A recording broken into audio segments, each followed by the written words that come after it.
DB হেফাজতে রিমান্ডে থাকা সাবেক তথ্য ও প্রযুক্তি প্রতিমন্ত্রী জুনায়েদ আহমেদ পলক জিজ্ঞাসাবাদে চাঞ্চল্যকর সব তথ্য দিচ্ছেন।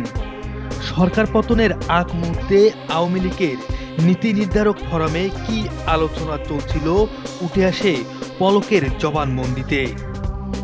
ডিবি হেফাজতে রিমান্ডে থাকা সাবেক তথ্য ও প্রযুক্তি প্রতিমন্ত্রী জুনায়েদ আহমেদ পলক বলেন, সরকার পতনের এক দফা আন্দোলনের শেষ পর্যায়ে ৪ আগস্ট গণভবনে আওয়ামী লীগ এবং এর অঙ্গ সংগঠনের নেতাদের সঙ্গে বৈঠক করেন। সেখানে আমি প্রধানমন্ত্রী শেখ হাসিনাকে বলছি, প্রয়োজনে আমাকে বলি দিন, তারপরও শিক্ষার্থীদের আন্দোলন বন্ধ করুন। তাদের চোখের ভাষা, মনের ভাষা বোঝার চেষ্টা করেন। এ সময় সড়ক পরিবহন ও সেতু মন্ত্রী ওবায়দুল কাদের আমাকে তেড়ে মারতে আসেন। তখন আমি সাহসী হয়ে গেলাম, প্রধানমন্ত্রীকে বললাম, আপনি স্টেপ ডাউন করুন। আওয়ামী লীগকে মানুষ ঘৃণা করছে, থুতু দিচ্ছে। এরপর আমাকে গণভবন থেকে বের করে দেওয়া হয়।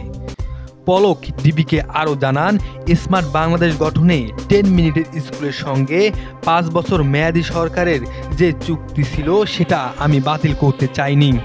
সাবেক শিক্ষামন্ত্রী মহিবুল হাসান চৌধুরী জোর করে ওই চুক্তি বাতিল করান।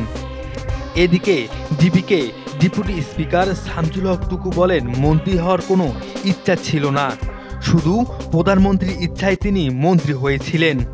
সালমান এফ রহমান বলেন, আমাকে জেলে রাখা হলে দেশ ক্ষতিগ্রস্ত হবে।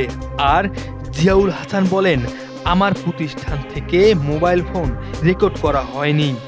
নির্দিষ্ট কিছু লোকের ফোন কল রেকর্ড করা হয়, কারো হোয়াটসঅ্যাপ কল রেকর্ড করা হয়নি। ভয় দেখার জন্য এটা ছড়ানো হয়েছে যে হোয়াটসঅ্যাপ রেকর্ড করা হচ্ছে। সালমান এফ রহমান ডিবিকে বলেন, আন্দোলনের সময় আমি প্রধানমন্ত্রী শেখ হাসিনাকে বলছি, দেশের মানুষ আমাদের উপর ক্ষেপে যাচ্ছেন, তিনি পাত্তা দেননি।